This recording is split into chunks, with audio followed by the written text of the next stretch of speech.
Boa tarde. Daremos início às atividades agora da tarde com Ranchinho e Arthur Bispo do Rosário, a afirmação da vida por meio da arte. Gostaríamos de convidar para essa conferência a professora doutora Marta Dantas.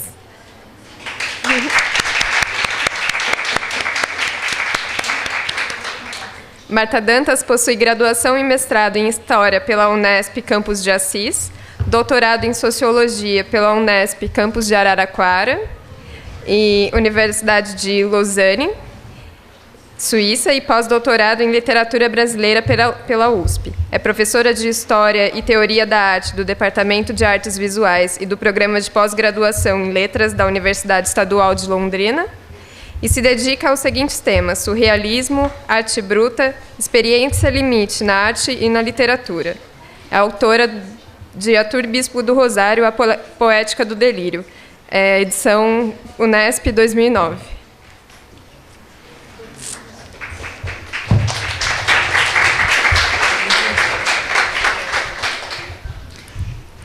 Bom, gente, boa tarde. Eu estou muito contente de estar aqui com vocês. Aliás, ocupando esse espaço que eu nunca ocupei, porque eu sempre estive aí, né, como aluna que fui durante 6, 7 anos aqui na Unesp de Assis, entre graduação e mestrado, né? Então, eu queria agradecer o convite, particularmente a Gabriela Gibin, que foi quem entrou em contato comigo, fiquei muito contente, a professora Gisele Melles, a professor Walter e a toda a comissão organizadora, então, dessa segunda jornada de inverno de Psicologia Analítica. Bom, gente, quando a Gabriela entrou em contato comigo, há mais de um mês atrás, né, Gabriela? Ela falou, enfim, que era um evento sobre psicologia analítica. Falei, tá bom, eu topo, mas eu não sou exatamente meio junguiana, embora tenha lido Jung, tenha lido muito a doutora Anísia da Silveira. Mas, enfim, acho que eu posso contribuir de alguma forma falando um pouco sobre a minha pesquisa, com o Ranchinho, que foi objeto da minha dissertação de mestrado aqui em Assis, mas, sobretudo, com a pesquisa do doutorado, que foi sobre o artista Arthur Bispo do Rosário. Bom, mas aí precisava fazer um recorte para essa fala, né? Que a gente tem sempre um tempo limitado. Aliás, deixa eu tirar o relógio e vocês façam um gesto para mim e digam, acaba, porque eu adoro falar. Ainda mais quando justamente eu posso falar sobre o que eu gosto. Fiquei pensando em que recorte seria, o que apresentar para vocês, né? Então, na verdade, eu gostaria de não me estender muito, para a gente depois poder dialogar, conversar. Vamos ver se eu vou conseguir não falar tanto, porque o assunto dá margem para muitas coisas. E quando pensei num título para essa fala, a Gabriela me mandou um e-mail, professora, qual vai ser o título? Ai, caramba, que título, né? Ficou esse aí, Ranchinho, Arthur Bispo do Rosário, afirmação da vida por meio da arte, porque fiquei pensando, justamente, falei, que importância, que tipo de recorte eu devo fazer, já que o público é, sobretudo, alunos do curso de Psicologia, né? Então, seria diferente se fosse para um público do curso de artes visuais, por exemplo. Então, fiquei pensando que eu poderia desenvolver um pouco essa ideia de como a arte pode potencializar a nossa vida e como, de fato, ela potencializou a vida desses dois sujeitos, que foi Arthur Bispo do Rosário e o Ranchinho.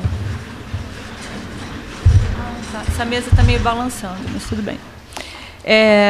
Mas poderia ser outro título, né? A Gisele, hoje de manhã, falou a questão da cidade, as margens da cidade, alguma coisa assim, né? Aí eu até anotei, falei, também poderia ser o título, poderia ser assim, Arte das Margens. né? Ou alguma coisa do gênero, enfim. Porque, no fundo, como pesquisadora, o meu interesse é pelas margens, né? Por mais que eu seja uma professora de História e Teoria da Arte, enquanto objeto de pesquisa, eu sempre me aproximo daquilo que é um pouco marginal. Bom, e aí, então, o que eu preparei para vocês, eu dividi assim, eu trouxe um texto para não me perder, mas eu pensei em dividir minha fala em 3 partes. Um pouquinho, começar falando sobre o contexto histórico e o processo de interesse por parte, não da psicologia, mas da psiquiatria do início do século XX, em relação à produção de pessoas tidas como loucas, né? E depois de contar um pouquinho dessa história, por que contar um pouquinho dessa história? Para que a gente possa discutir algumas coisas, né? Por exemplo, o que significa a gente... Por que Ranchinho a gente denomina a pintura dele de primitivismo moderno, né? Ou pintura naïve? O bispo, talvez um pouco mais difícil, mas poderia ser enquadrado dentro do que se chama arte bruta, mas também ele é, sem dúvida nenhuma, artista contemporâneo. Mas, enfim, no que implica, né, a inserção da obra de sujeitos como esses dentro da história da arte? E como que a psiquiatria olhava para a produção artística de sujeitos marginais, como é que via essa questão da produção artística, né? E depois, enfim, falar um pouquinho do Ranchinho e sobretudo, do Bispo do Rosário, que eu acho que tem mais a ver aqui com esse encontro, porque a pesquisa mais, não diria mais recente, estava falando para a Gabriela que o que eu escrevi no meu livro tem mais de 10 anos, né? Eu escrevi isso em 2001, 2002, defendi em 2003, né? Então, muita coisa do que está aqui já sofreram mudanças na minha cabeça, né? Mas, enfim. Mas vamos lá, então.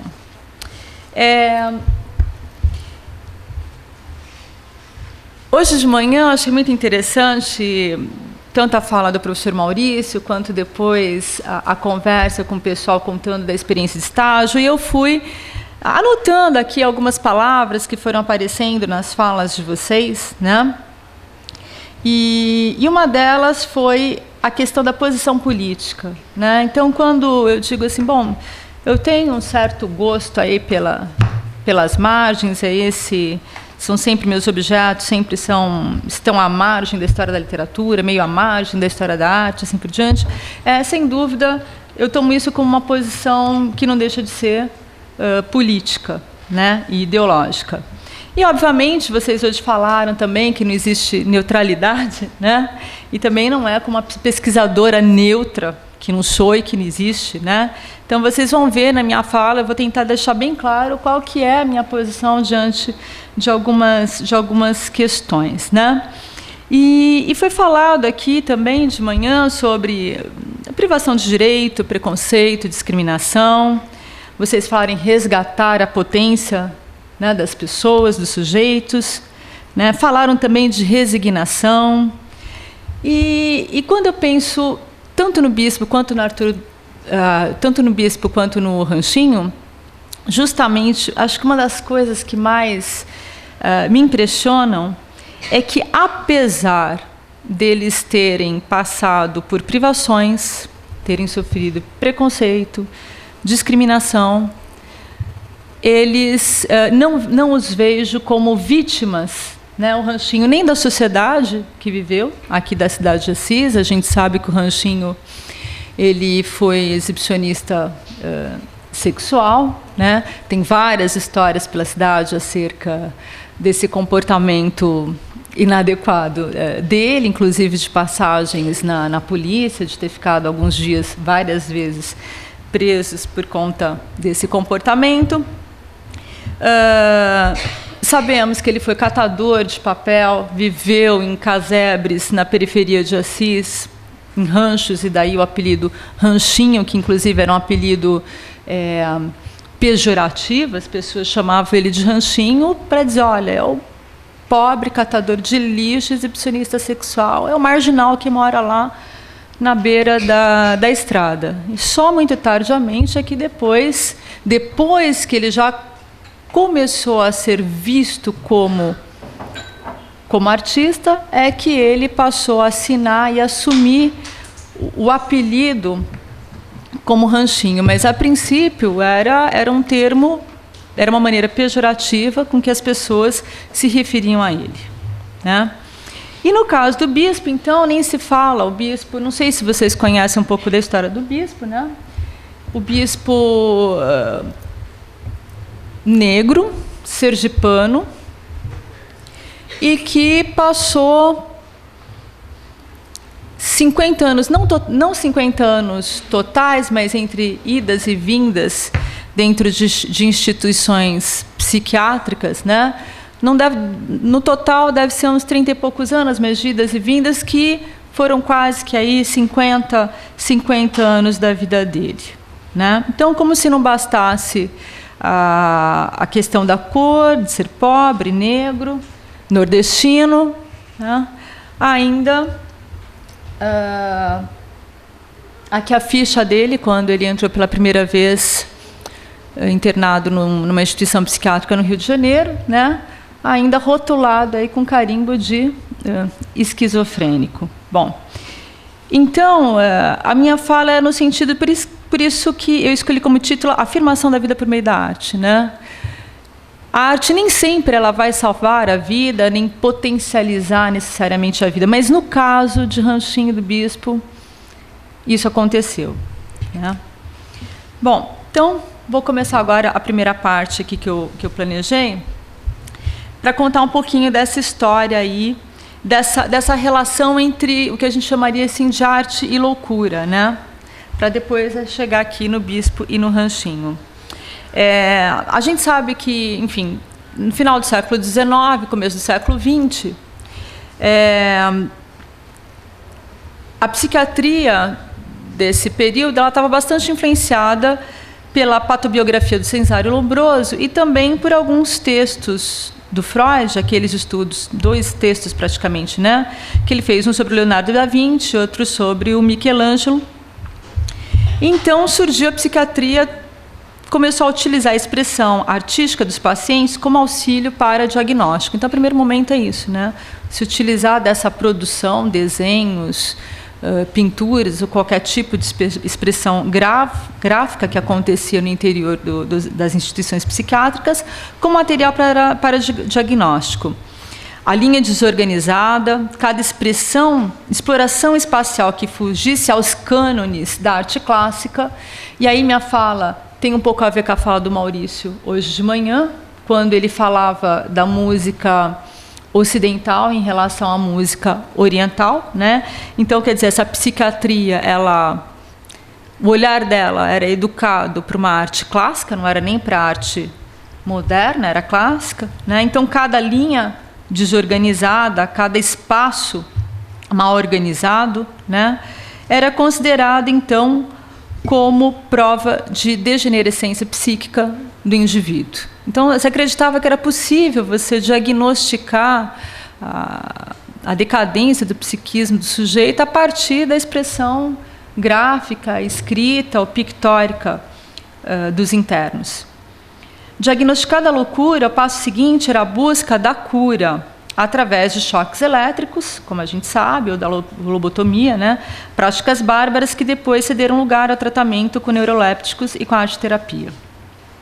O parâmetro da psiquiatria para avaliar os desenhos, pinturas e modelagens de seus enfermos era, lamentavelmente, na maioria das vezes, o seu próprio gosto estético, conservador e o sentimento de ojeriza que nutriu em relação à arte moderna. Então, vocês imaginam aí, no começo do século, já existiu o dadaísmo, o surrealismo, o expressionismo alemão, as vanguardas já estavam aí a 1000 por hora. Todavia, o gosto hegemônico, digamos assim, né, dessa psiquiatria que se achava no direito de diagnosticar a partir da produção artística dos seus pacientes era bastante conservadora. Quanto mais longe, então, do modelo acadêmico, mais próximos estaríamos da loucura, né? Então, vocês vejam que essa relação entre arte e loucura, ela começa de uma maneira muito terrível, né? Porém, o interessante... Pode passar para o slide seguinte? Obrigada. É que ainda no início do século XX, a gente tem alguns psiquiatras que demonstraram uma certa sensibilidade em relação à produção dos seus pacientes, e nessa época muitos hospitais psiquiátricos começam a organizar coleções desses trabalhos de criação feitos no interior das instituições psiquiátricas. Lógico, o objetivo era sempre o diagnóstico, mas um desses psiquiatras que fizeram diferença nesse momento em relação a esse discurso hegemônico foi o Marcel Rejat, que escreveu esse livro. A primeira edição é de 1907, né? Que a gente poderia traduzir de Artes de Loucos, né? em que ele, ao mesmo tempo que vai alimentar a ideia de que existe uma arte psicopatológica, ou seja, de que existe uma manifestação artística criadora que tem nela marcas de que aquilo é produto da insanidade de um sujeito, né? Então ele acreditava que existia uma arte psicopatológica, né?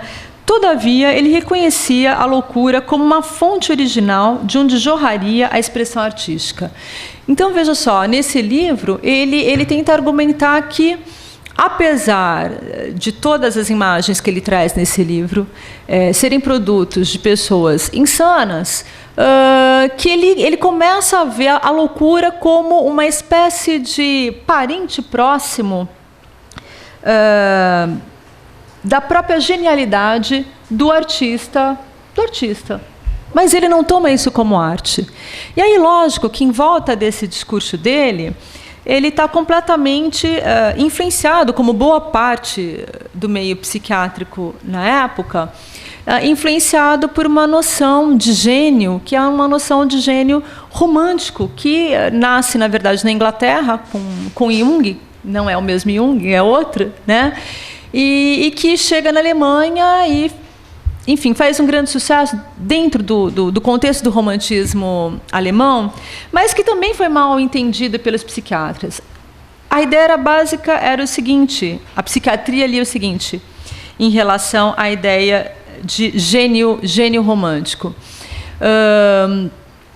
No romantismo alemão, acreditava-se que a genialidade do artista era algo espontâneo, né? Que a genialidade é uma capacidade natural do artista e que ela deveria brotar e deveria se desenvolver como numa planta, né? Então, o que uma planta precisa para se desenvolver? Ela precisa de luz e de água. Ela não precisa ser podada. Nós é que inventamos lá essa história de poda, por adubo, mas se ela tiver água e luz, ela vai desenvolver a sua potencialidade. E essa ideia de gênio orgânico, é esse o nome que Jung deu, gênio orgânico, era essa ideia de que, justamente, o artista genial era aquele que não deveria se dobrar aos cânones acadêmicos, muito contrário. Ele deveria se rebelar contra a formação acadêmica de artista, né? E ele deveria deixar o quê? Que a sua capacidade criadora aflorasse com a mínima interferência de uma educação formadora. Bom, mas no romantismo alemão, essa ideia de gênio orgânico não é bem assim.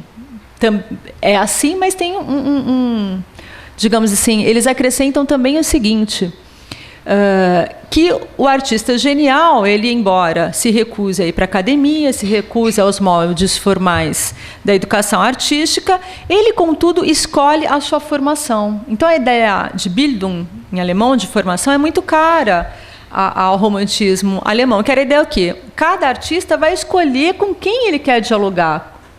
Quais são os artistas que vão influenciar ele? É uma escolha pessoal dele e que vai ajudá-lo nessa formação e na exploração dessa potencialidade natural e criadora da qual ele possui. Todavia, então, essa psiquiatria da época, influenciada por essa ideia de gênio orgânico, começa a ver na loucura uma espécie de protótipo daquilo que nós encontraríamos nos artistas geniais. E é lógico que isso tem consequências, porque se criou uma espécie de mito de que é possível, então, o artista, a genialidade, a capacidade criadora, ela é quase que inata, né? E a gente sabe que não é bem assim. Todavia, na época, era essa visão, ao menos do Marcel Rejat. E outra coisa interessante é que o Marcel Rejat era um nome fictício, porque o nome dele de psiquiatra era Paul Meunier, e ele não assinava para não ficar mal visto entre os seus colegas de profissão, né? Um outro trabalho... Pode passar, por gentileza, Beth. Um outro trabalho que chama atenção no começo do século, e aí a gente tem... Acho que volta um pouquinho. Ah, tá, desculpa. Essa daí é uma das imagens que tem no interior do livro do Marcel Rejat. Realmente, assim, são imagens muito interessantes, porque você vê que sempre são trabalhos que fogem completamente à pintura, ao desenho acadêmico, e também foge à própria proposta, muitas vezes, das vanguardas, ou se aproxima da proposta das vanguardas artísticas do começo do século. Depois, mais para frente, então, isso em 1907. Na década de 20, na Alemanha, especificamente em 1921, em Berna, na Suíça, um psiquiatra chamado Walter Morgenthaler, não sei se é bem assim que se pronuncia o nome dele, ele foi médico de um grande hospital psiquiátrico de Berna chamado La Valdo. E ele publicou uma tese sobre um artista, um paciente dele, na verdade, chamado Adolfo Wolff. Pode ir. Aí outra do Marcel Rejat, esse livro que eu quero. Ele publicou essa tese, ele defendeu essa tese, e essa tese ela traz uma grande novidade, né? Adolfo Wolff, ele foi tido, esse artista que foi o sujeito da tese dele, foi tido como psicopata. Mas Morgenthaler foi o primeiro a dedicar uma monografia a um paciente e um dos primeiros psiquiatras a examinar a doença mental não como déficit. Então, a gente já tem aí uma mudança. Ele vai ver na doença mental não déficit, mas como uma estrutura mental rica que teria estimulado e feito emergir em Wolff sua capacidade artística. Pode passar. Esse é Wolff. Essa tese dele já transparece no título de seu livro, que, se a gente fizesse tradução do alemão para o português, seria mais ou menos assim: um doente considerado artista. Então, diferente do psiquiatra anterior que eu falei, do Marcel Rejat, ele vai falar, olha, apesar de doente, ele é artista. Ou melhor, o fato dele ser doente não faz com que a criação dele seja sinônimo de déficit. Muito pelo contrário. Ele encara, de fato, Wolff como um artista com letra A maiúsculo. E ele diz o seguinte: o homem em questão é doente, mas, fundadas sobre essa personalidade doente, aparecem repentinamente qualidades que mostram que este homem é diferente da média dos doentes e dos saudáveis. Isso que é interessante, dos doentes e dos saudáveis, ele ressalta. Tentaremos demonstrar que esta diferença, esta singularidade, são precisamente o que faz do nosso doente um artista. Cito então Morgenthaler. Segundo ele, o que tornou Wolff um artista foi sua vontade de expressão. E volto a citá-lo.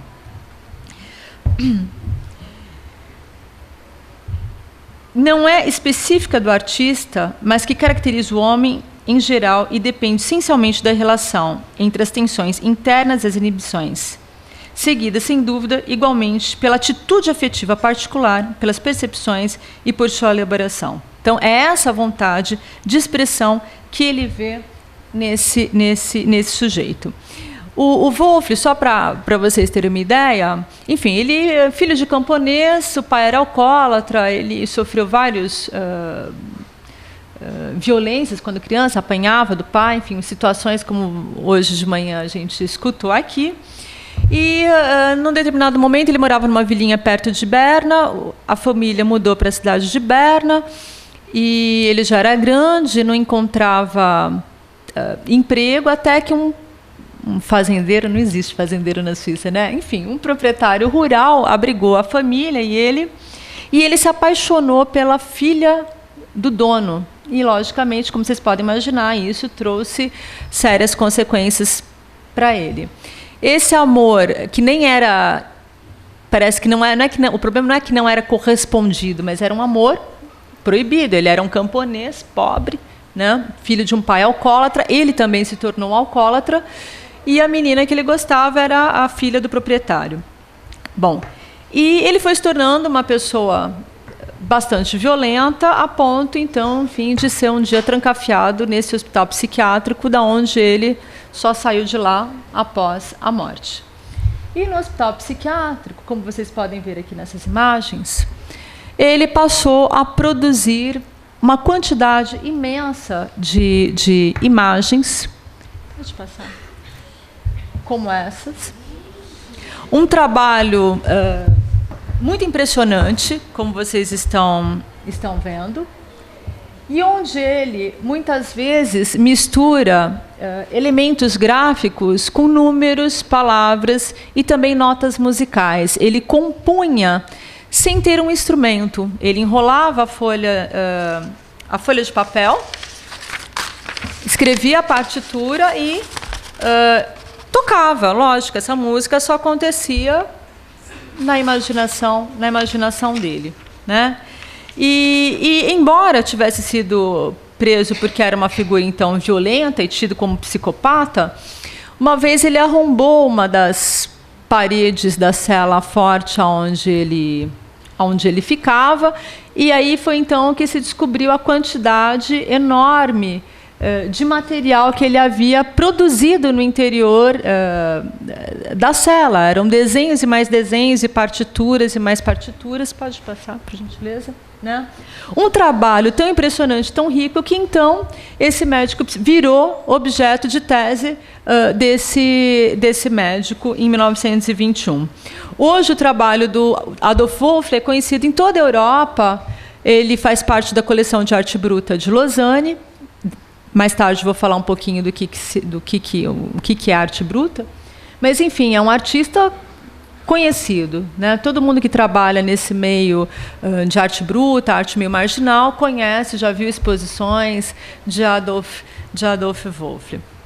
Depois desse trabalho, então, em relação ao Wolff, em 22, na Alemanha, surge também um outro livro. Aqui, ó, essa imagem é uma das imagens que eu trouxe para vocês verem. Essa mistura, inclusive, de desenho, escrita, notas musicais, era tida já toda essa miscelânea, e mesmo o que eles chamam de horror vacui, né? Essa maneira de ocupar todo o espaço do papel, não fica nada em branco, todo o espaço é preenchido, né? Isso era tido pela psiquiatria da época já como sintoma de que alguma coisa no sujeito ia muito mal. Então, eles falam essa salada onde você mistura números, letras, palavras, né? A própria incapacidade do indivíduo, né? Situar, limitar o desenho dentro do espaço. Ele precisa ocupar todo o espaço do papel. Se não tiver papel, ele desenha na parede, assim por diante. Já era, segundo a psiquiatria da época, visto como um problema. Mas, enfim. Então, um outro livro, pode passar, aqui é uma partitura dele, que eu estava falando para vocês, que ele, então, tocava, né? E aí, se o Maurício estivesse aqui, ele poderia nos dizer se realmente é uma partitura, se a gente poderia tocar isso, né? Eu não sei dizer para vocês, mas eu acredito que sim, né? Então, um outro trabalho que foi muito importante no começo do século é de um alemão chamado Hans Prinzhorn, que publicou esse livro, Expressão da Loucura, em 1922. A Expressão da Loucura e o subtítulo, originalmente em alemão, seria Contribuição à Psicologia e à Psicopatologia da Criação. Então, vocês vejam que a ideia de uma psicopatologia é muito forte na primeira metade do século XX. Mas o Prinzhorn era um sujeito muito culto, ele era formado em filosofia e história da arte, né? Além de, então, ser médico psiquiatra. E quando ele chegou muito jovem para trabalhar num hospital, esqueci o nome da cidade agora, uma cidade bastante importante na Alemanha, o diretor do hospital falou assim, olha, já que você fez história da arte e filosofia, você entende de estética, o teu trabalho aqui vai ser o seguinte, vai ser organizar a coleção do hospital e estudar o acervo dessa coleção. Então, esse livro ele é produto da pesquisa do Hans Prinzhorn em relação a todo esse material. Então, já haviam grandes coleções aí nos anos 20, né, do século passado, de criações feitas no interior de asilos, né? Bom, Prinzhorn, ele foi contemporâneo dos expressionistas alemães. Então, ele viveu também num contexto em que ele tinha amigos artistas. E acho que isso também fez toda aí um pouco a diferença. Mas o que importa é o seguinte. Ele pressentia que a expressão plástica dos psicóticos apresentava formas de sensibilidade vizinhas àquela que ele atribuía aos primitivos e aos seus colegas expressionistas. Logo após a Primeira Guerra Mundial, sob as ordens, então, do professor Wilmans, que, então, aqui, a Universidade de Heidelberg, o Hospital, a Clínica Psiquiátrica da Universidade de Heidelberg. Então, ele passou a estudar essa coleção. Sua reflexão se apoiava na fenomenologia de Jasper, na psicanálise de Freud e Pfister. É assim que se fala, Pfister? E na busca de elementos que dessem conta da heterogeneidade das obras do paciente, porque uma das coisas que ele dava conta é que a coleção era demasiadamente heterogênea, né? Como você perceber um elemento ali comum, já que eram obras de psicopatas, né? Psicopatas não, a maior parte eram esquizofrênicos, né? Psicóticos, submeteu-se a uma teoria geral da criação e atribuiu à noção de Gestaltung um papel central. Apesar de Prinzhorn dar provas de uma grande abertura de espírito para a sua época, devemos, infelizmente, também a ele uma construção cientificamente duvidosa, que é a ideia de que existe uma expressão da loucura, ou seja, de que existe uma arte de loucos, né? A primeira parte do livro é consagrada às determinações psicológicas, a partir da teoria da Gestalt, a criação artística. Essas determinações hoje nos chocam pela imprecisão. Por exemplo, necessidade de expressão seria uma das características. Bom, quem não tem necessidade de expressão, né? Pulsão ao jogo. Qualquer ser normal tem pulsão ao jogo. Pulsão ao adorno, que é o que a gente viu lá na obra do Wolff, né? Toda adornada, né? Cheia de elementos. Necessidade de símbolos. Papel das imagens, conteúdo simbólico dessas imagens visuais. Bom, não há nada nessas fórmulas que nos ajude realmente a compreender os mecanismos do fazer artístico.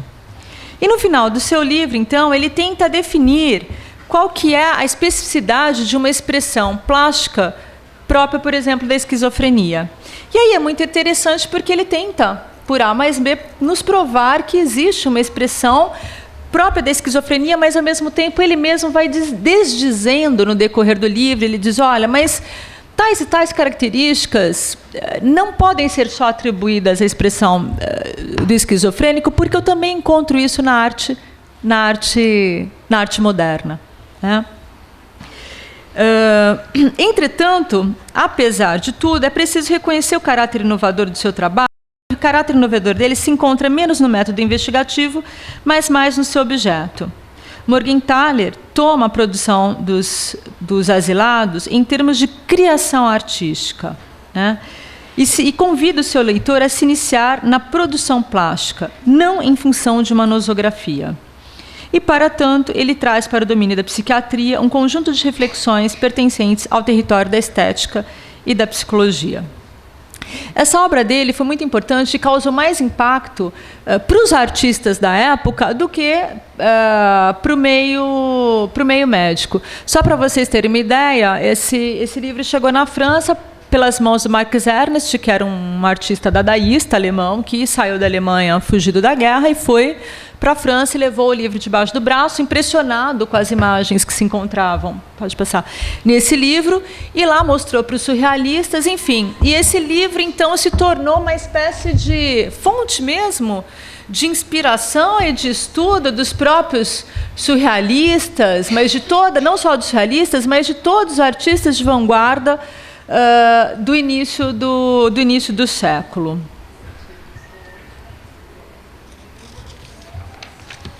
Bom, a outra coisa importante em relação a esse livro é que o Prinzhorn, embora ele tenha, no subtítulo do livro dele, em alemão, tenha o termo lá, psicopatologia, todavia, ele vai deixar claro no interior do livro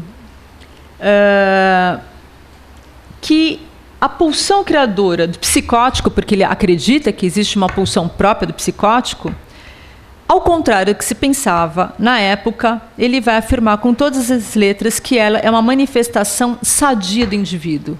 Então, ao contrário do discurso hegemônico da psiquiatria da época, ele vai dizer, olha, essa pulsão à criação não é sintoma de uma crise, é justamente o lado não doente do sujeito que fala e que se manifesta. Então, a gente deu aí um grande salto em relação ao que se pensava na época.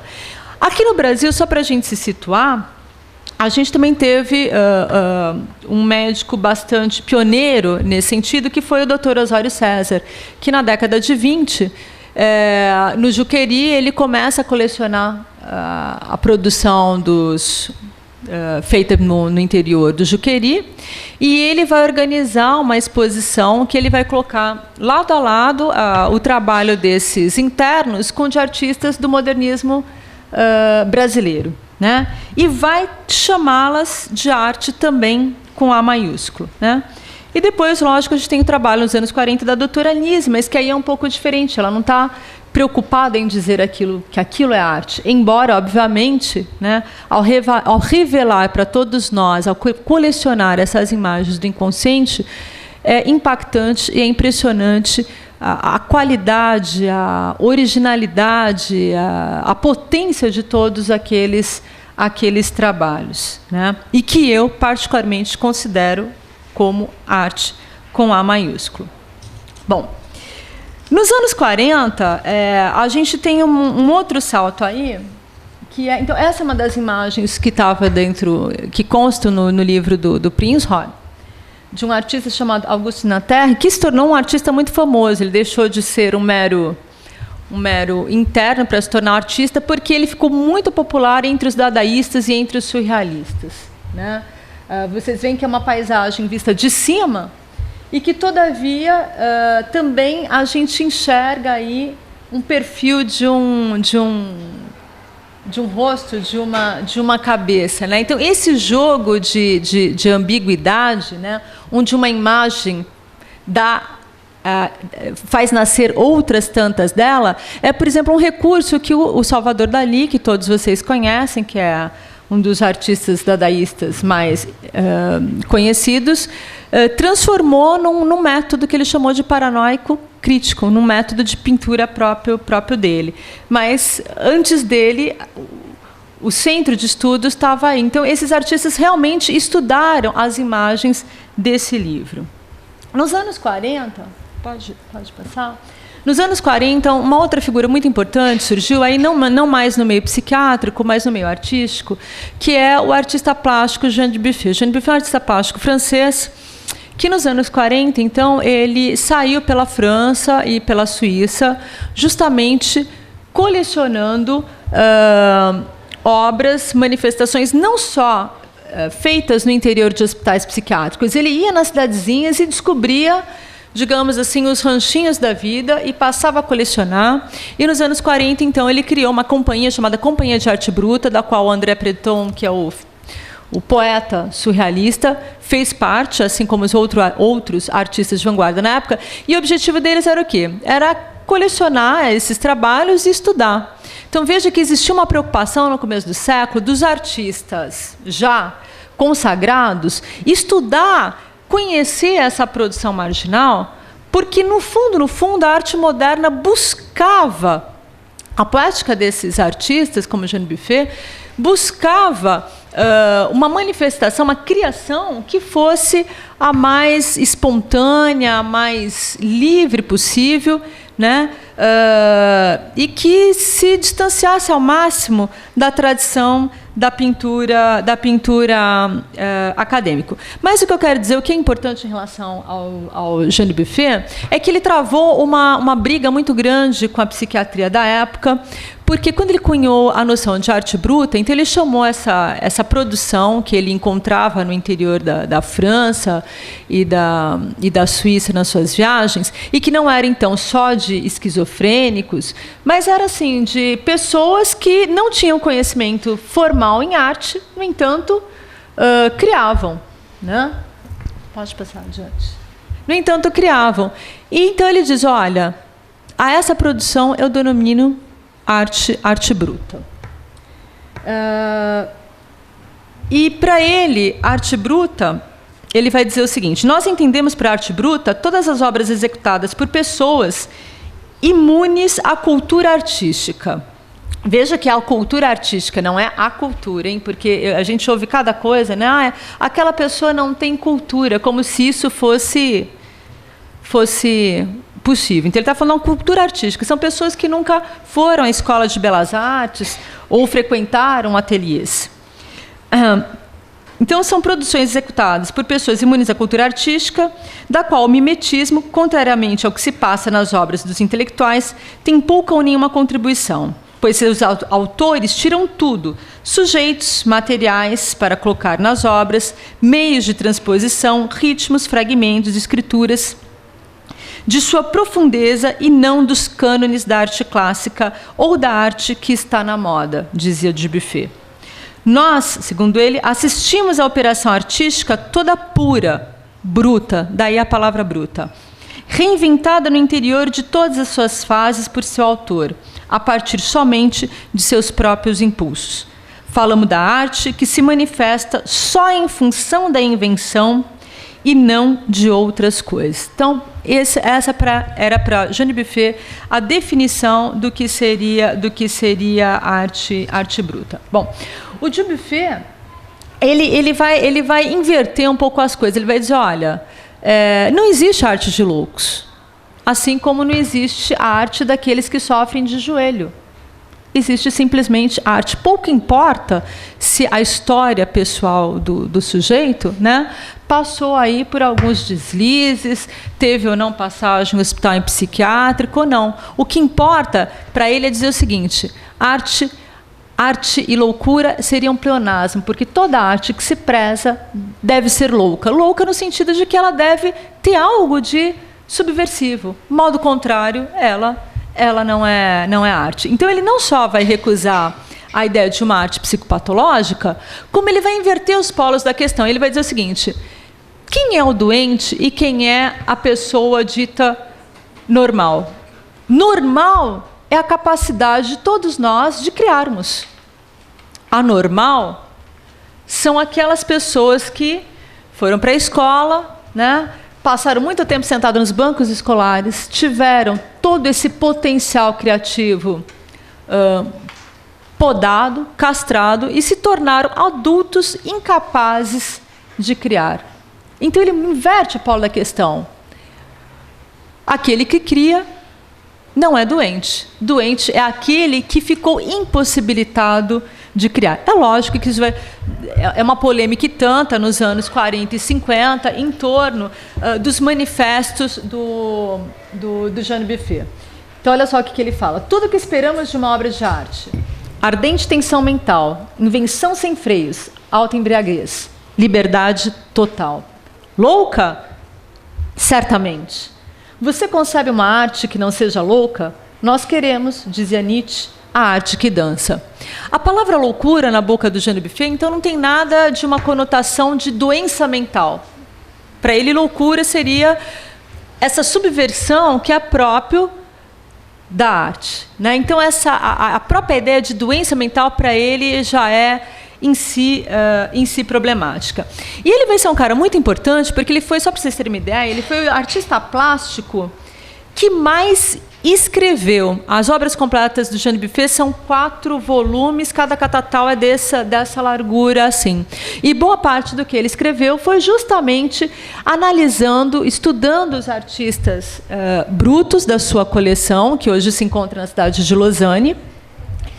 São esses volumes dessas revistas escrito Arte Bruta. Cada volume normalmente era uma monografia. A gente tem lá a Rosa do Adolf Wolff, que foi o artista que a gente acabou de ver, onde ele estudava, e sempre na tentativa do quê? De mostrar que se trata de arte independente, né, da situação do sujeito no interior da sociedade em que ele vive.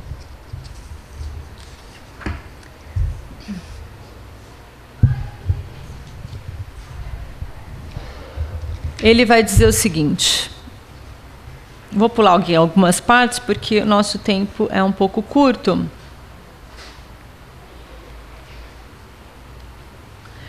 Em relação à questão do doente mental, né, a ideia de doença mental. Constato com efeito, diz Dubuffet, que é arbitrário e inútil fazer, ao menos no domínio da arte, qualquer distinção entre doentes e não doentes. Ele vai falar, olha, para o campo da arte, pouco importa se a pessoa é doente ou não doente. Tanto a mim, eu não faço nenhuma distinção. Eu peço, em todo caso, dizer que ela seja anormal. Poderíamos muito bem, legitimamente, afirmar que a criação da arte é sempre, em todos os casos, um fenômeno malsã e patológico. Então, ele luta em afirmar o quê? No fundo, o que está em jogo para o Dubuffet é dizer, olha, a arte é um campo de liberdade. É um lugar de potência de indivíduo. E a gente tem que lutar para garantir isso. Então, no fundo, todos os manifestos dele vai um pouco nesse sentido, né? Ao desvalorizar o discurso psiquiátrico, ao ir contra a ideia de uma arte psicopatológica, ele está defendendo, na verdade, esse direito ao mínimo de liberdade que a gente tem a partir da criação artística.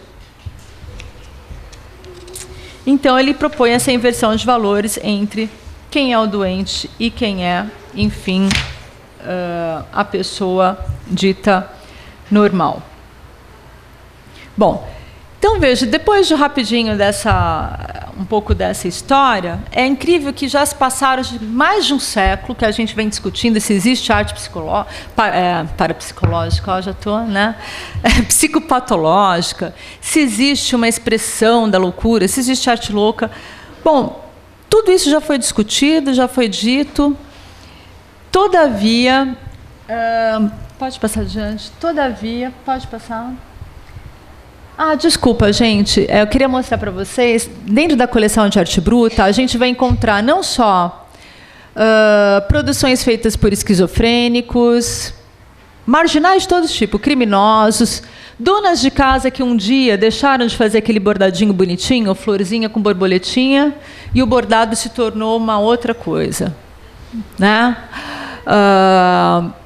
E também produção de pessoas que, na época, diziam pintar como esse artista chamado Augustin Lesage, um artista francês, que pintava, e ele dizia que ele pintava porque ele recebia espíritos. Então, essa arte espírita também faz parte aí da coleção de arte bruta.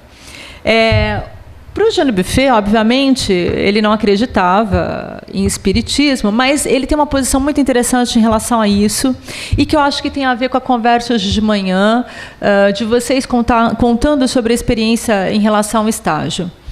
O Dubuffet, ele fala o seguinte. Bom, em primeiro lugar, assim, é preciso lembrar que o espiritismo kardecista, no começo do século, era muito popular na França, particularmente nas camadas de menor poder aquisitivo. Então, muitas cidadezinhas em que a população, grande parte da população era de mineiros, pessoas que trabalhavam em minas, né? Minas de carvão, por exemplo, entravam para o espiritismo kardecista. E o Augustin Lesage foi um deles. Era um mineiro de um vilarejo muito pobre no interior da França, e que um dia disse que recebeu um espírito que disse que ele havia sido escolhido para pintar não sei quantos quadros, e que ele tinha essa missão e para acabar. E que aquilo que ele fazia não pertencia a ele, né? Que a sua mão era um meio para esse espírito, então, se manifestar. Aqui é uma fotografia dele trabalhando. Pode passar para a gente. Os trabalhos dele é uma coisa impressionante. São telas imensas, altamente detalhada, ornamentada. E uma das coisas que, por exemplo, impressionou... É tão impressionante o trabalho dele que o próprio surrealista André Breton foi até a cidadezinha onde ele morava conhecer pessoalmente Augustin Lesage. E o Breton ficou muito impressionado porque justamente as imagens que esse artista espírita produzia eram muito distantes da cultura ocidental, da cultura da qual ele, Augustin Lesage, estava inserido. E foi quando, então, o Breton passou a se interessar por Jung, porque ele falou, tá aí, a única possibilidade da gente explicar como é que esses trabalhos do Augustin Lesage é possível, né? Porque você encontra referências de culturas orientais ou mesmo pré-colombianas nos trabalhos, sendo que o sujeito nunca saiu da sua cidadezinha natal, nunca foi nem a Paris, o que dirá atravessar o oceano, né?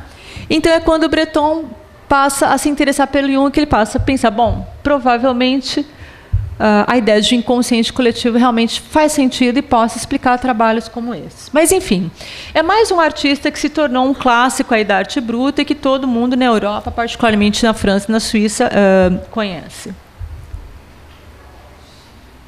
São telas imensas, gente.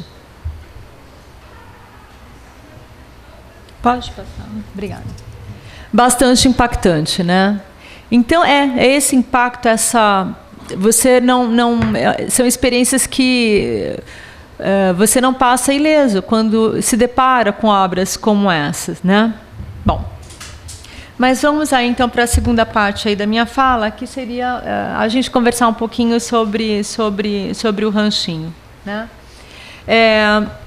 Então veja só, durante então toda aí a primeira metade do século XX, a gente tinha várias ideias em vogas. De que a criação, no caso, era já um sintoma de doença mental, de um lado, ou, por outro lado, no caso do Marcel Rejat, de que a loucura permitiria já uma espécie de germe do que seria o gênio criativo. E, no caso do Jean Dubuffet, mesmo que ele fosse contra a arte psicopatológica, tudo isso gerou um pouco uma falsa ideia, eu diria, de que o artista nasce pronto, né? Aqui no Brasil mesmo, a gente teve um crítico muito importante em relação a isso, que foi o Mário Pedrosa, que também nos anos 50, ele cunhou um termo chamado arte íncita para falar de produções como as da coleção da doutora Anísia da Silveira, né? Ele frequentou os ateliês lá no Hospital Dom Pedro II, Dom Pedro I? Segunda, né? E ele cunhou o termo arte íncita para falar, então, dessa arte que aparece assim, espontaneamente, sem que a pessoa tenha uma formação. Mas eu acho que tudo isso gera um pouco, ainda alimenta um pouco um mito de que essas figuras sejam diferentes de outros artistas, dos artistas consagrados, dos artistas que tiveram uma formação artística. O Ranchinho, por exemplo, pode passar? O Ranchinho, por exemplo, a gente sabe que quando ele começou a desenhar, ele ainda era um catador de papel e que se aproveitava, então, desse papel que catava na rua, das pontas de lápis, canetinha, hidrocor, e desenhava. Mas ele era um flaneur, eu trato o Ranchinho como flaneur, era alguém que perambulava a cidade, e que observava a cidade. Tanto é que eu diria que um dos temas, eu divido mais ou menos em 4... aqui, inclusive, já deixa aí que eu vou falar um pouquinho. Eu divido a obra do Ranchinho assim, em pelo menos quatro temas, né? Os temas urbanos, a representação da cultura caipira, ou de uma cultura rural também aí em vias de transformação, que seria a vida do boia fria, etc. e tal, né? Os animais estranhos, vacas correndo atrás de mulheres, grandes cobras, né? Onças, e o tema do circo, né? São assim presentes em toda a trajetória do Ranchinho. Mas esse fazer do Ranchinho, em primeiro lugar, ele tem todo um processo. Ele é um autodidata, mas o autodidata significa justamente dizer isso, que ele se formou, ele se autoeducou, educou esse olhar, o desenho de observação, a observação do espaço, de uma perspectiva, da criação de uma perspectiva intuitiva, etc. e tal. E é lógico que esse senhor que está aqui, nesse trabalho do Ranchinho, que é hidrocor sobre... Não, que é guache sobre o papel, é o seu Nazareno Mimesse, que teve um papel muito importante. Hoje de manhã, na hora do almoço, um pouquinho antes, eu comentava com a Gisele, com outras pessoas, né? O quão importante o seu José Nazareno foi... a importância dele na vida do Ranchinho. Foi a pessoa que teve a sensibilidade de ver naquele sujeito, que até então não passava de um marginal, de um exibicionista sexual, de alguém que, enfim... da banda não-quista da sociedade assisense, de ver naquele sujeito um artista e passar a alimentar o Ranchinho com papel, com caneta, com lápis, de introduzir, inclusive, o Ranchinho a técnica da pintura a guache, né? E o Ranchinho, então, nunca parou. Então, veja só, a criação estava lá, o desenho, mas o que torna o Ranchinho artista são anos também de um processo de criação que foi se tornando algo muito, muito elaborado. Pode passar, por gentileza, né? Então, aqui a gente tem uma imagem de um desses temas do circo, que eu acho bem bacana porque, assim, vocês sabem, a gente sabe que o Ranchinho era uma pessoa que tinha muito orgulho de ser artista. Ele tinha uma noção da importância que era ser artista. Lembrei o que eu queria falar em relação ao artista médio. Vou fazer um parênteses. Jean Dubuffet diz o seguinte, que não acreditava em espiritismo, mas que via no espiritismo um álibi para essas pessoas comuns, pobres, que imagina, numa sociedade francesa, no começo do século, extremamente conservadora, onde a cultura acadêmica sempre foi muito arraigada, como é que um sujeito pobre, desconhecido, quase que mobral, poderia ousar querer ser pintor? Vamos lembrar que na França, ser pintor era toda uma tradição de séculos. Era uma profissão muito importante até o começo do século XX. Não era como hoje, falar assim, esse artista, né? Não. Ser pintor era algo assim, você estava no topo, né, ali da sociedade. O artista não ocupava um lugar tão marginal assim.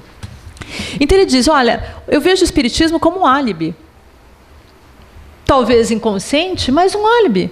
Porque é o único meio que essas pessoas tinham, essas pessoas que já tinham vontade, enfim, que essa pulsão absolutamente natural, a expressão, a dar formas, a criar formas, existia, mas que ele não poderia assumir.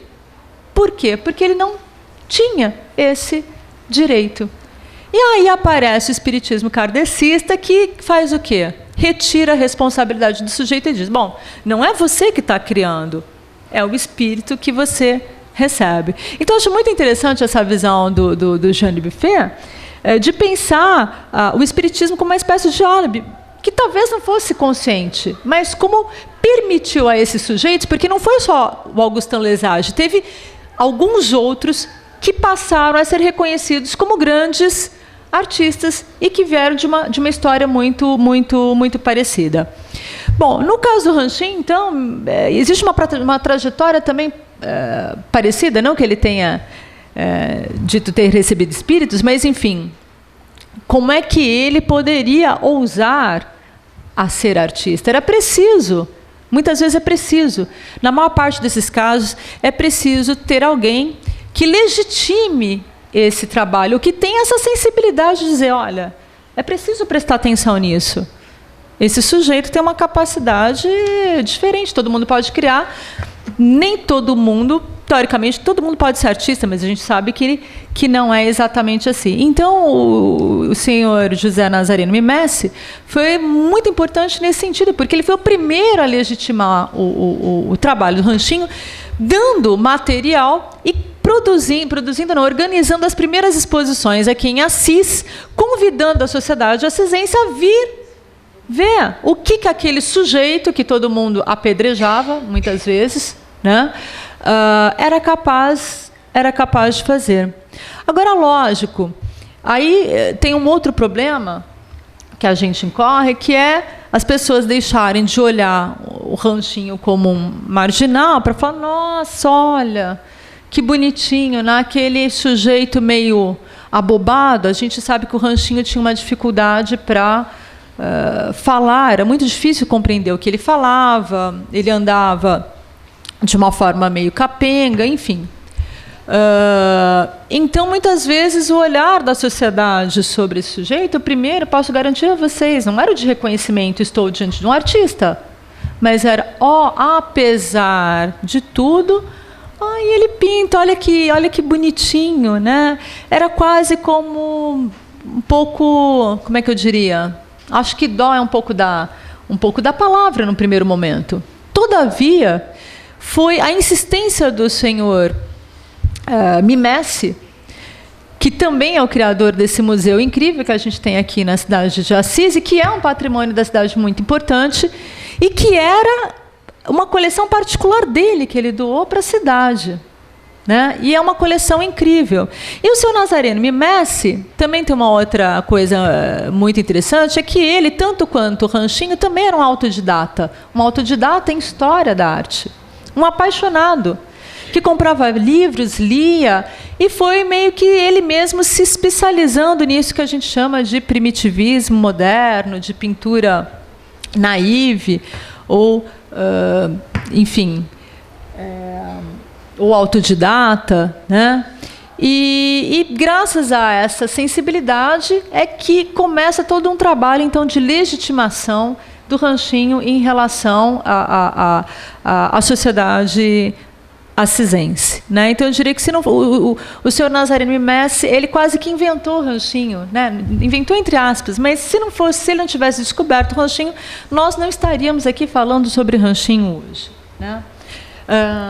E aí, então, eu separei alguns slides para mostrar, então, esses três temas, né? A cidade, ele como um flaneur, alguém que é um observador nato. Flaneur é um termo muito usado pelo poeta Baudelaire, na segunda metade do século XIX, particularmente num texto do Baudelaire chamado Pintor da Vida Moderna. Nesse texto, é um texto belíssimo do Baudelaire, que ele vai dizer o seguinte, ele vai definir, ele vai explicar o que caracteriza um pintor da vida moderna. Ele vai dizer, o pintor da vida moderna é aquele que, durante o dia, ele flana pela cidade. O que é a flaneria? É você andar pela cidade sem compromisso, sem um destino marcado.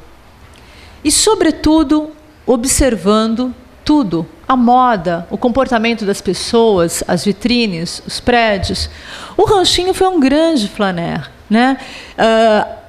A partir de um determinado momento, a gente encontrava ele andando pelas ruas com a pastinha onde ele guardava esse precário material que ele tinha, e que a todo momento ele sacava da sua pastinha lápis, caneta hidrocor e se colocava a desenhar cenas da cidade. Tem um material dele que é bem legal, que acho que nunca, não sei se algum dia foi exposto, que são os caderninhos dele, que eram tudo desenhos com canetinha hidrocor, que eram esses pré-estudos. É como se fossem algo esboço ou uma espécie de crônica da cidade, onde ele andava pela cidade e nesse caderninho ele desenhava, sei lá, a loja do fulano, a senhora no balcão da loja X atendendo, e assim por diante. Cenas realmente da cidade, que necessariamente depois não viravam quadros pintados com acrílica sobre o eucatex ou guache sobre o papel. Então, ao mesmo tempo que alguns eram esboços para pintura, outros não. Então, esses caderninhos têm um valor muito importante. Hoje em dia, vocês veem os próprios artistas contemporâneos fazendo exposição do que eles chamam de livro de artista. É o livro de artista do Ranchinho. Quer dizer, são essas anotações diárias que, ao mesmo tempo, é uma espécie de estudo, né? Mas que também tem uma certa autonomia, porque tem uma qualidade pictórica diferente do que esses trabalhos que a gente conhece em guache ou em tinta acrílica. Pode passar? A outra vertente do Ranchinho, eu diria, então, essa relação ao progresso, né? A cidade, o cinema, como que o mundo do parque de diversões, tudo isso fascinava o Ranchinho, né? Pode passar? E o tema mais presente, eu acho que na obra do Ranchinho, que é justamente o universo que ele também conhecia do mundo rural. O Ranchinho morou por um tempo numa granja de galinha, então por isso a gente encontra vários caminhões, galinhas nos seus quadros, né? Mas também uma coisa que eu acho muito interessante, quando eu fiz a dissertação sobre o Ranchinho, a minha dissertação foi sobre, na verdade, a representação da cultura caipira no trabalho do Ranchinho, porque eu vi o Ranchinho como um sujeito que está aí entre a cultura caipira e o fim da cultura caipira é um exagero, mas digamos assim, a cultura caipira, pode passar adiante, a cultura caipira, pode ir, aqui, pode deixar. A cultura caipira, ela é uma cultura em si, né? O Antônio Cândido, professor Antônio Cândido, a tese de doutorado dele foi sobre justamente a cultura caipira. E eu me baseei muito nesse livro dele, que chama Os Parceiros do Rio Bonito, para pensar a questão do Ranchinho. Então, em primeiro lugar, assim, o Ranchinho, ao contrário do que a gente ouve às vezes, e quando eu falo que a gente ouve às vezes, é muito atual, né? Por exemplo, tem uma crítica de arte, uma pessoa fantástica, falando sobre o bispo, o Leonilson, que é um artista plástico, que foi muito influenciado pelo bispo, e ela faz uma entrevista com o Leonilson, um pouco antes do Leonilson morrer, um artista que morreu de AIDS, final dos anos 80, começo dos anos 90, e ela fala assim, então, mas enfim, o bispo te causou impacto? Aí o Leonilson responde, aí ela fala assim, mas ele não tem cultura, né? O teu negócio mesmo foi beber no Andy Warhol, na Lygia Clark, no Elliot Sica. Como assim não tem cultura? Eu fico assim horrorizada quando eu leio ou escuto essas coisas, né? Mas voltando ao Ranchinho, o Ranchinho é um sujeito que provém de uma cultura oral, né? Da oralidade. Eu tive a oportunidade de conviver com o Ranchinho durante os anos de 1989, 90, por aí. Frequentei o ateliê dele durante um pouquinho mais de um ano. E era muito interessante ver como ele pintava, e ao mesmo tempo que ele pintava, ele contava histórias. Então, as imagens, a maior parte das imagens, particularmente essas que dizem respeito ao meio rural, elas, por trás delas, tem toda uma narrativa. Ele ia pintando e ele ia falando, e muitas vezes ele ia cantarolando músicas que eu jamais ouvi. Então, eu fiquei, na minha dissertação, eu trabalhei um pouco com essa ideia de que o Ranchinho é um herdeiro de uma cultura oral e, portanto, dessa cultura caipira. Ele é fruto dessa questão mesmo do rural, né? Ele é o despossuído de terra, ele é o filho do que um dia foi um caipira e que se tornou um trabalhador rural sem terra. E a própria marginalidade do Ranchinho provém daí, quer dizer, uma família que era de Oscar Bressani e que não sei exatamente por que cargas d'água a família do Ranchinho muda com ele muito pequenininho para Assis. Então, é o mundo rural que vem para a cidade um pouquinho maior na tentativa de condições de vida melhor.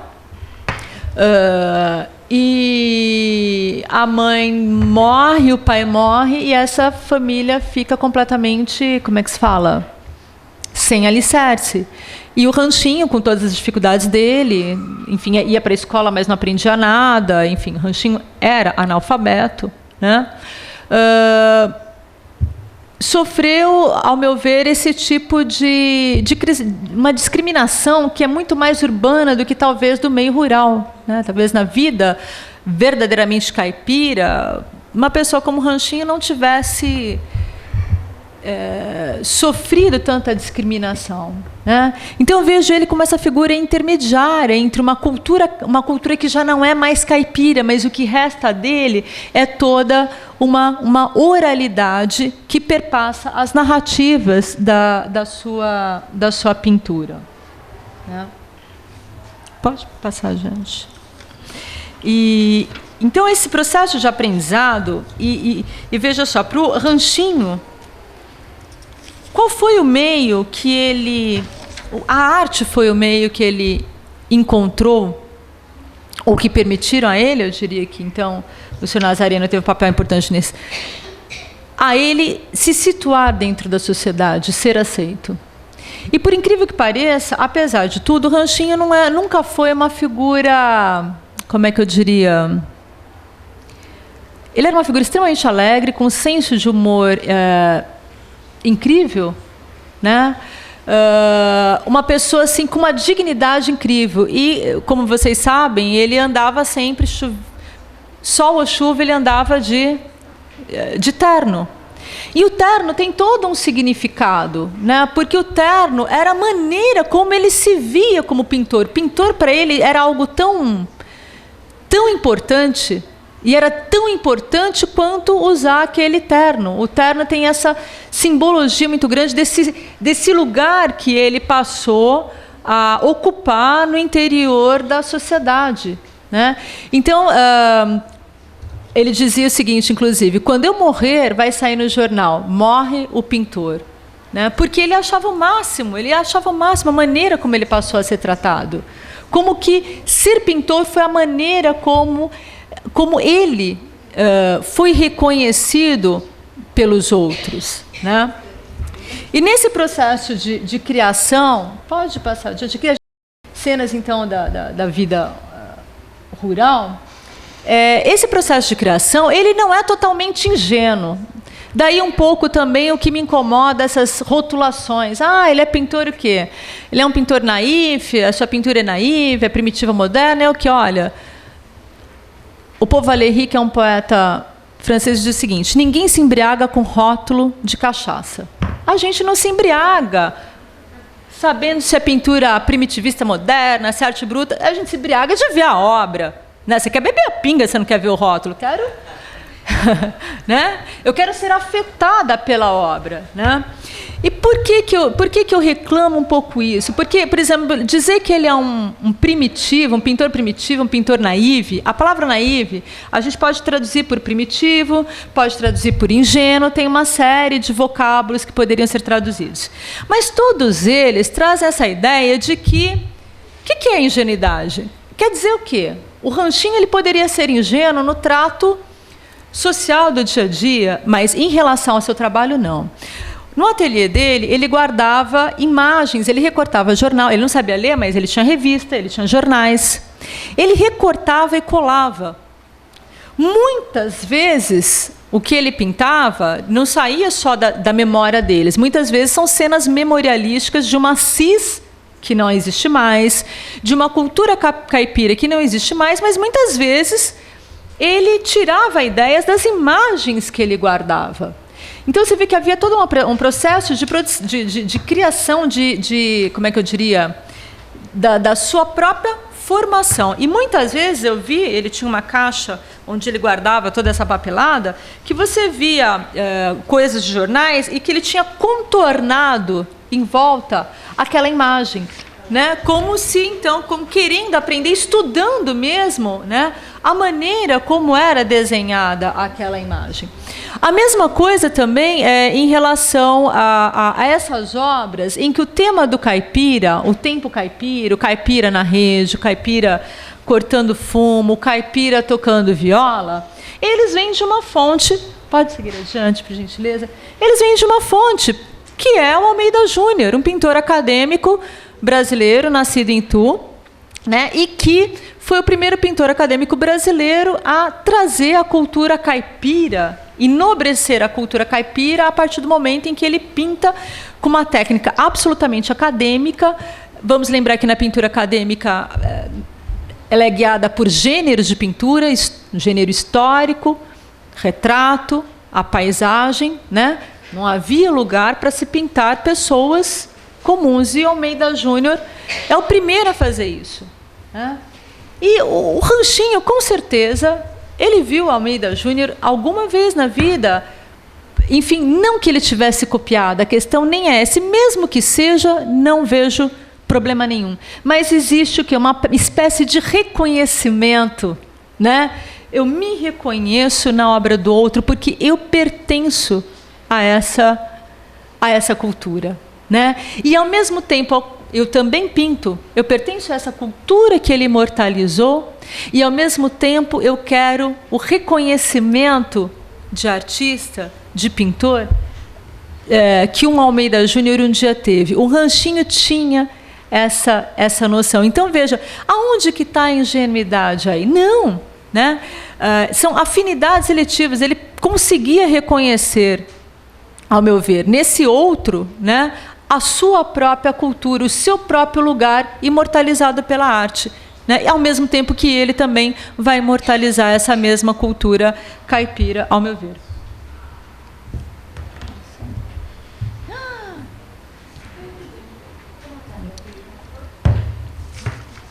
Bom, pode passar aqui, é um caipira tocando viola, e não por acaso a gente tem o Almeida Júnior, o violeiro, né? Essa questão da referência, isso faz parte de formação. Qualquer pintor, ele tem uma espécie de acervo de imagens, consciente ou inconscientemente, na sua cabeça, daqueles que formaram ele, ou seja, daqueles artistas e daquelas imagens que um dia o afetaram. E, com certeza, Almeida Júnior, então, faz parte aí dessa Bildung, dessa autoformação do próprio Ranchinho.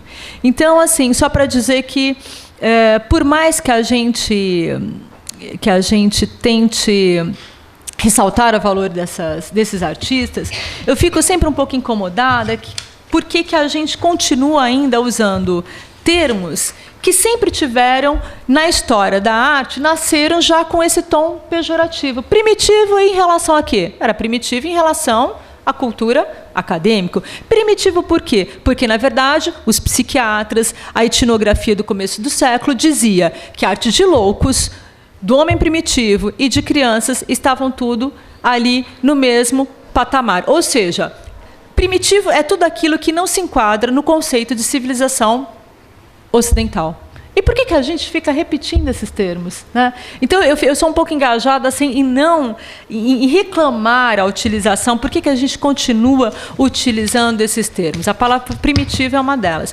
E naif também, porque, ao mesmo tempo que a própria crítica de arte, a história da arte, cunhou esse nome no começo do século, mas também era para dizer, olha, existe a minha pintura, eu, Picasso, e existe a desse outro aí que é um autodidata. Ele também é artista. Mas era sempre assim, o outro é um excêntrico. Eu sou o grande artista. Então eu preciso dar um nome àquilo, porque aquilo não é igual ao que eu faço. Vocês entendem? É sempre na tentativa de uma distinção, de uma separação, de uma hierarquização da arte. Bom, meu tempo já praticamente se esgotou. Posso continuar mais um pouquinho? Bom, Arthur Bispo Rosário e Ranchinho têm algumas coisas em comuns, né? O que eles têm em comum? Se o senhor Nazareno Mimesse foi aquele que descobriu o Ranchinho, o crítico Frederico Moraes foi aquele que descobriu Arthur Bispo do Rosário. O bispo, como eu já disse para vocês, ele é sergipano, saiu de casa muito cedo, muito jovem, entrou na Marinha e foi expulso da Marinha Pode passar um pouquinho adiante? Porque ele era pugilista, então ele foi expulso da Marinha por indisciplina, né? E depois que ele foi expulso da Marinha, ficou no Rio de Janeiro, nunca mais voltou para sua terra natal. E no Rio de Janeiro ele passou a trabalhar como empregado doméstico de uma família bastante tradicional de advogados lá do Rio de Janeiro, que abrigou ele. Enfim, ele foi empregado dessa família por muito, muito tempo, até o dia fatídico em que, nas vésperas do Natal de 1938, Bispo conta que ele ouviu vozes e viu imagens de anjos que diziam o seguinte, que ele havia sido escolhido para recriar o mundo para o dia do juízo final e julgar os bons e os maus. Bom, e depois, então,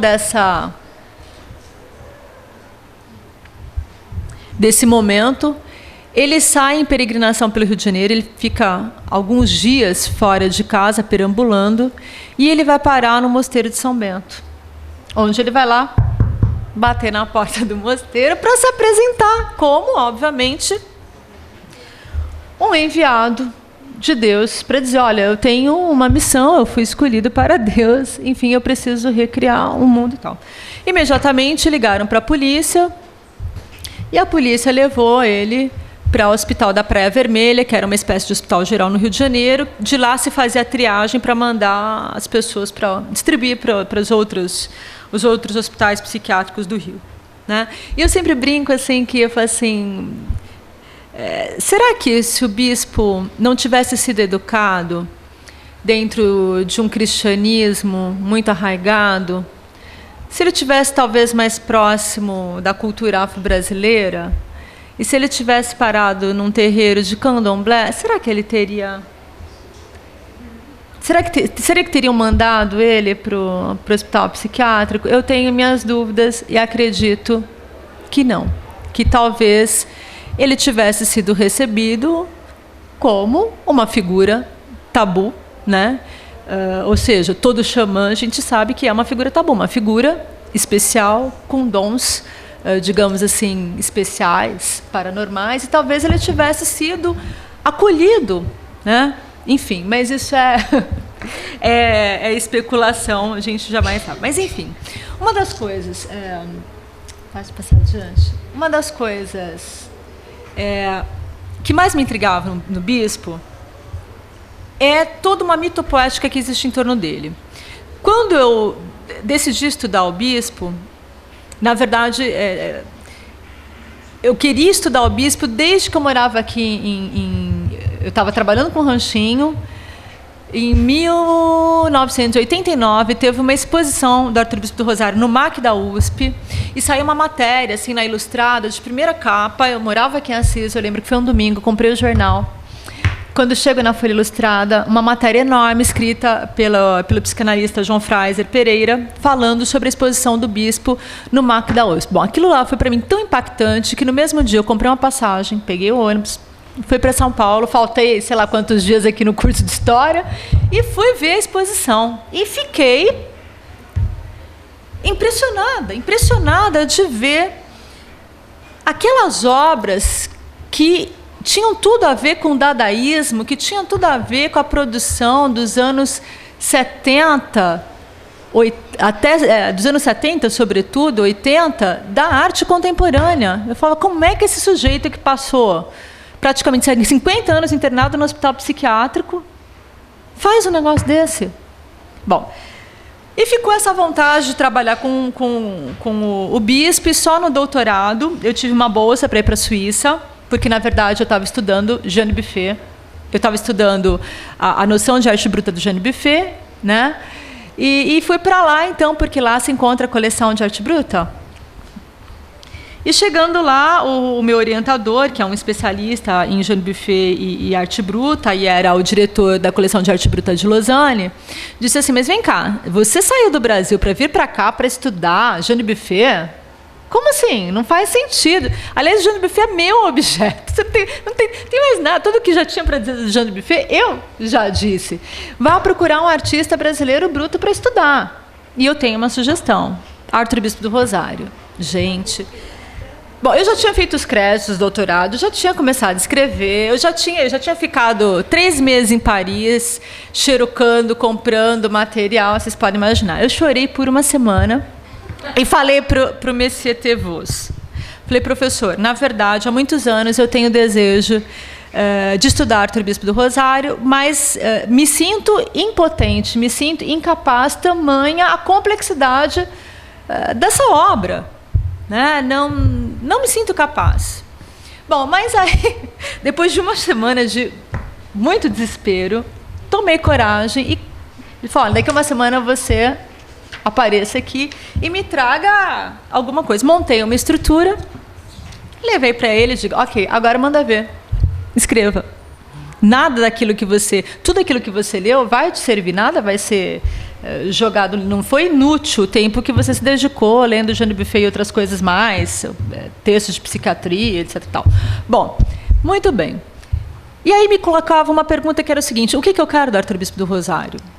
Né? E uma das coisas que eu não queria era justamente tomá-lo como vítima do sistema psiquiátrico. Mas... que método, o que eu iria fazer? E aí, então, a minha proposta, que foi a tese de doutorado, que deu origem, então, a esse livro, o que eu me propus a fazer na época foi o seguinte, o que eu chamei de escuta poética da obra de Arthur Bispo do Rosário. Hoje, vocês falaram na importância da gente ouvir, né, no caso de vocês, como psicólogos, de ouvirem o paciente. E aí o que eu me propus foi justamente ouvir Arthur Bispo do Rosário, porque eu pensava o seguinte, bom, a obra, o bispo artista, só existe pós esse dia fatídico em que ele viu anjos e que anunciou sua missão. Depois desse dia, ele passou a trabalhar, a criar para refazer o mundo. Era essa a sua missão. Então, na verdade... esse Arthur Bispo do Rosário que nós conhecemos é um bispo após esse momento aí. Então, houve uma ruptura na vida dele. Né? Você tem um bispo antes e um bispo depois. Enquanto artista, me interessa esse bispo depois. Então, eu pensei, eu quero ouvir, eu quero levar a sério o delírio do bispo. E aí, um psiquiatra... mas também fotógrafo, eu diria artista, Hugo Denizar, que morreu faz pouco tempo, fez um documentário sobre o bispo, chamado Prisioneiro da Passagem, que é um dos poucos documentos onde a gente tem o bispo, volta um pouquinho a imagem anterior, vestido, pode voltar,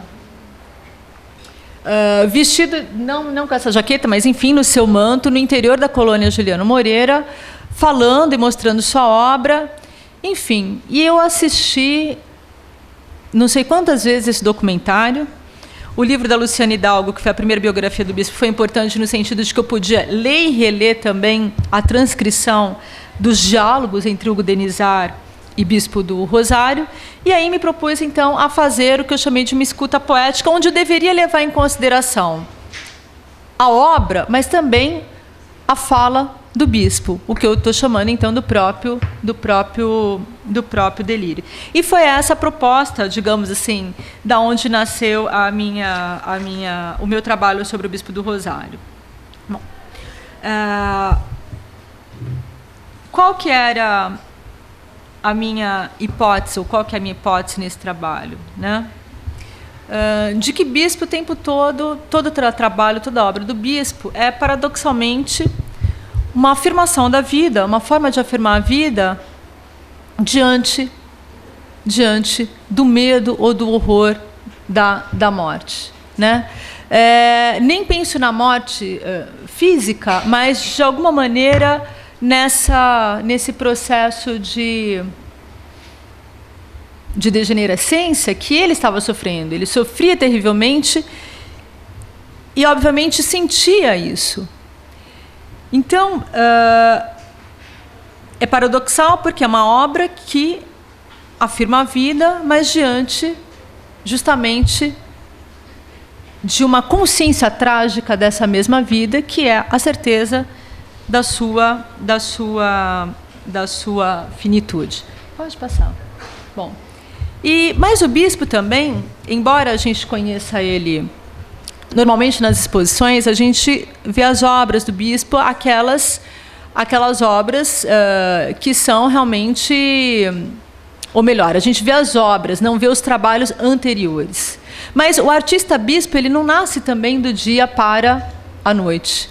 Ele já produzia, ele fazia objetos assim de cunho artesanal, então há todo um saber artesanal que precede o bispo artista. Nessa casa onde ele morou no Rio de Janeiro, né? Pode passar adiante, ele fazia barquinhos,